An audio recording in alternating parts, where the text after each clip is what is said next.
And let me fly the rest of the day. Have any of you had a situation where something has happened and but your point of view was something completely different, and something happened but you were worried about something else? Well, the UH-1 has an armored seat. It's aluminum, it's ceramic, and it's Kevlar. And you're sitting in it. So you're protected on the bottom, on the left, the right, the rear. In the front, I got an aluminum tube about that big around to hide behind. Believe me, I've tried to hide behind that tube. I can do it. Anyway, we have what they call chicken plates. It was a vest.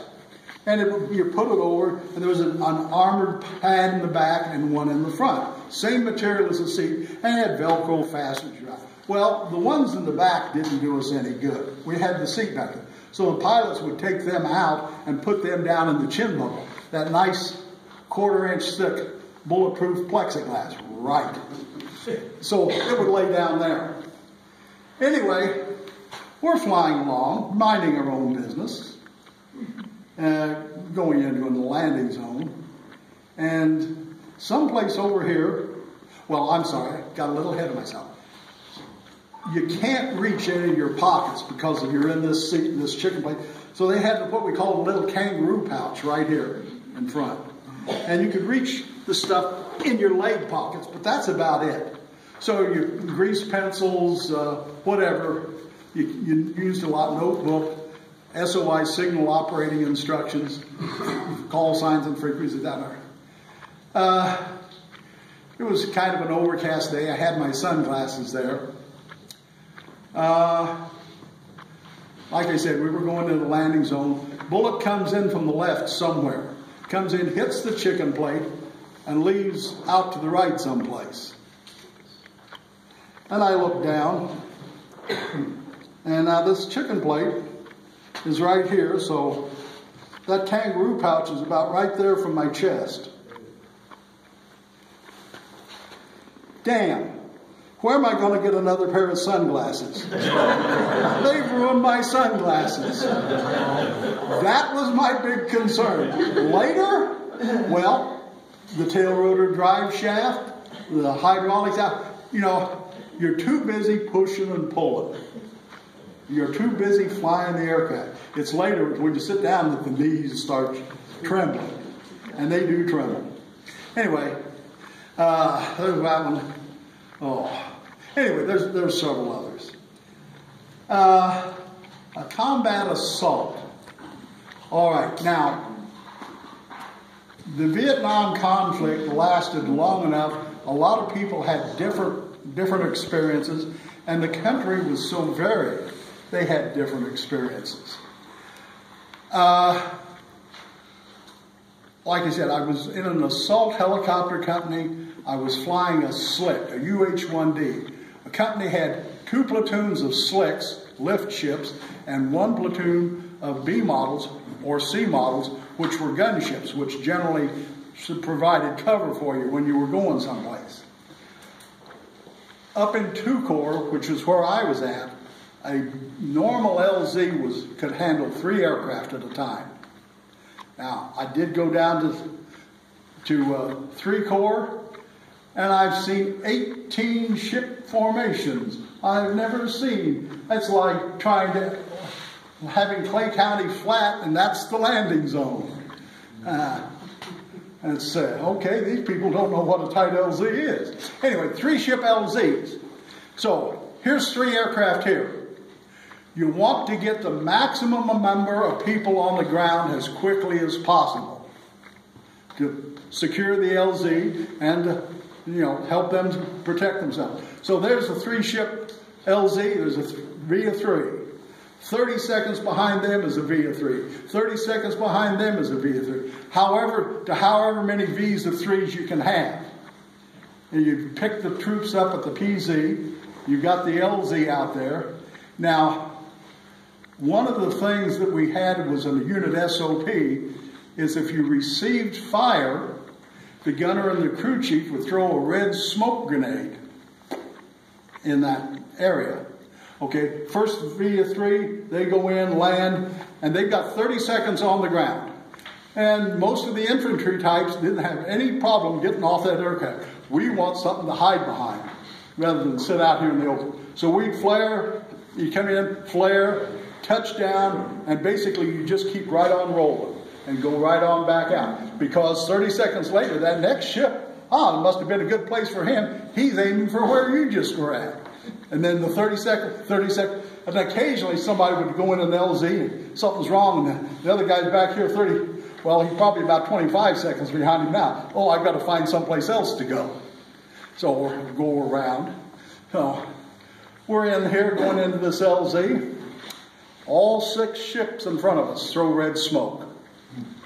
Okay, well, you're going in there. You're putting people on the ground, and the people on the ground have to have more people on the ground to protect themselves. And I'm thinking, well, I saw the movies of World War II, and says, okay, that's what the B-17 and B-24 guys looked like when they were flying into that flak. You're going to go there. So we just then drop the people off, go back. Now, generally, as soon as you got done with a combat assault, you went to the support. The support. What did you haul? Think of a pickup truck. The UH-1D is a pickup truck. If it fit in the back, we hauled it. Sometimes it stuck out the side, but if you could lift it, we still hauled it. You had food, you had water, you had ammunition, you had mail, you had concrete, you had plants. Land was at Don Batin one day, and the tower calls up. We've got a patient at the dispensary. We've got to get to the hospital in a train. Can you do it? Yeah. So we repositioned to the dispensary pad, and we're there. And they come running out on the stretcher, and somebody's holding an IV. And I noticed that there's a Vietnamese on the stretcher and a couple of Vietnamese medics, and they put the stretcher on there. Now, we don't fly with the doors open. Some of the aircraft even took the doors off to save weight. We fly with the doors open.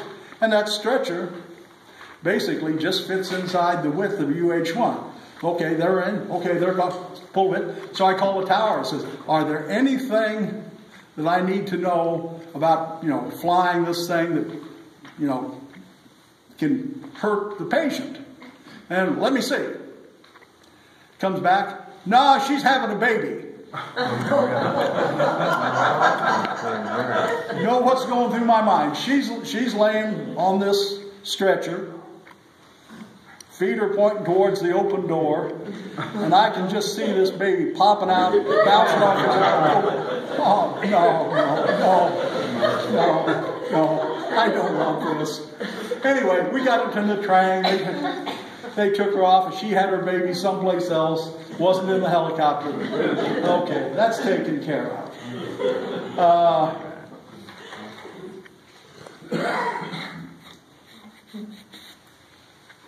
There's a lot of stories, a lot of things that go on.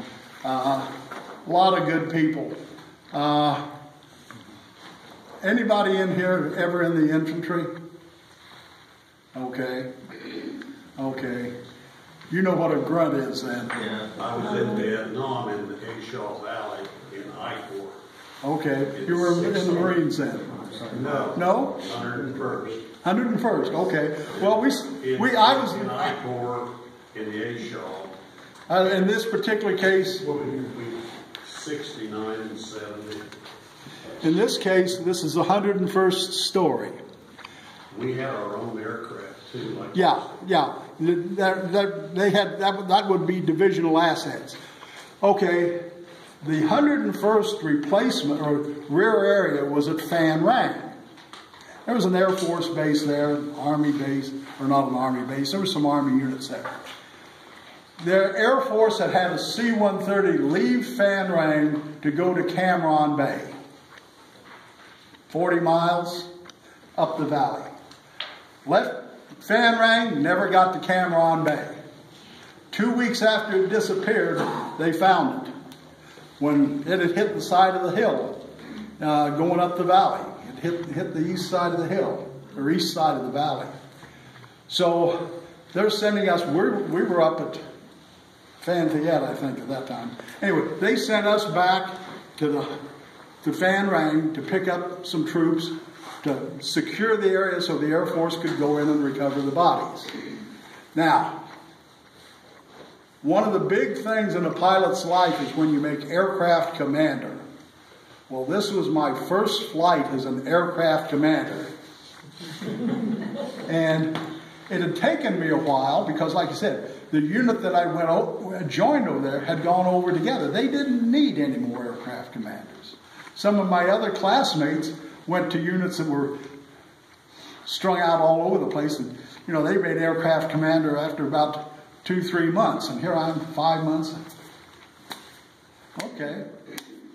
Well, I'm now an aircraft commander, and I'm going back to Fan Rang to pick up a lift to go into secure. And I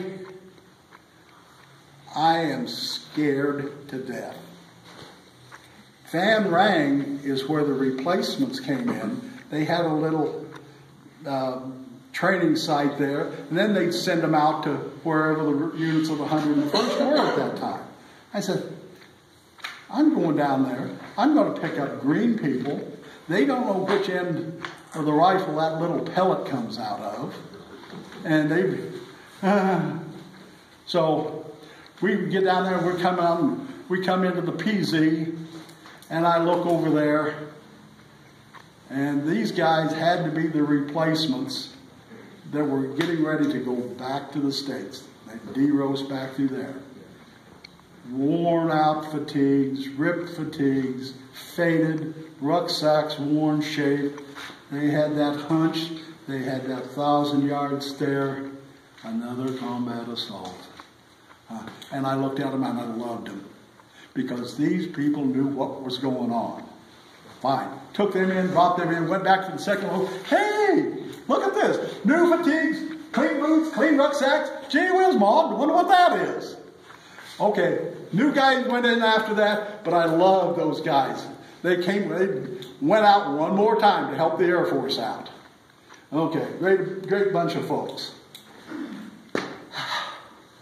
I could go on longer. I'm long-winded, but the best thing I can say is that one of the things that I've been briefed on.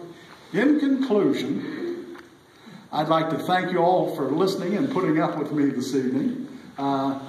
If I get my act together sometimes and I haven't scared or bored you too bad, I can get some pictures and stuff and maybe do a little show and tell rather than pass the picture and the book around.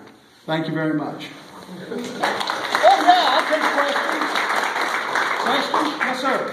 Oh no, I was just wondering. Oh. Sorry. Any questions? I got one. Yes, ma'am. I don't know how many men you had in your helicopter when you brought it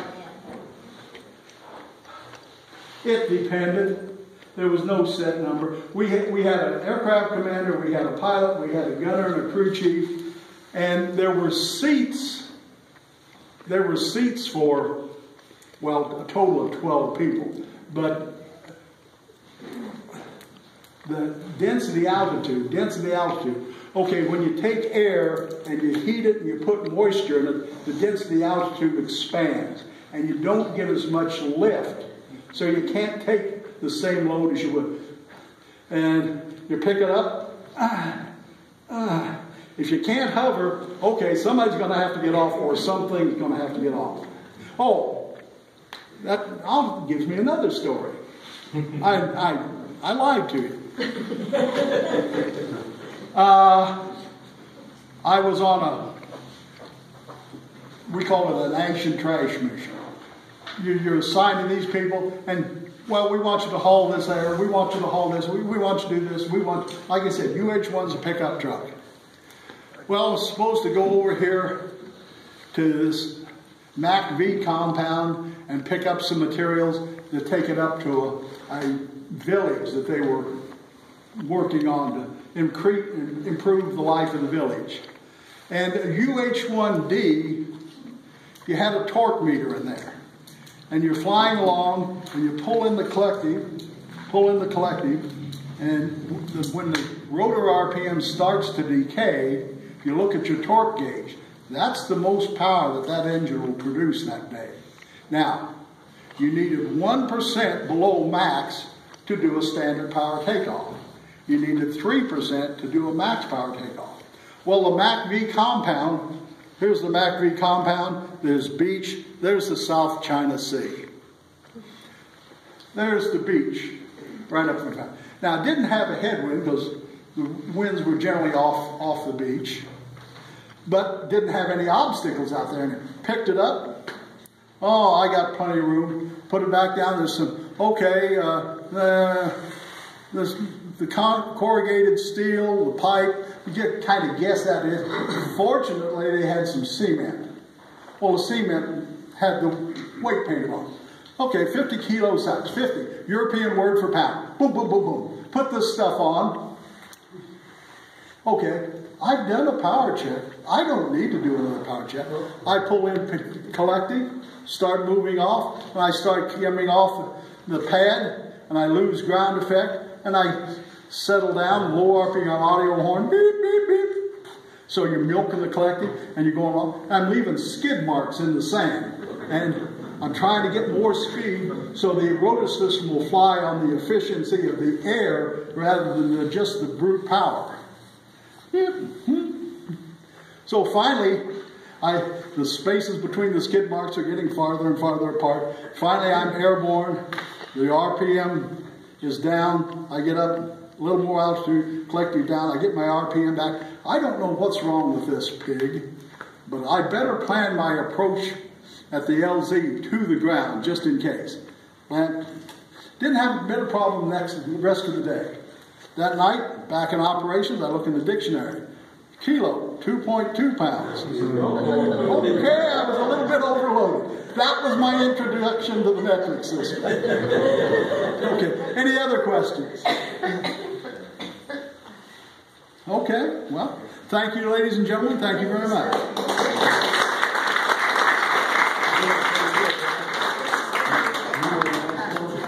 All right, I'll just leave it right there.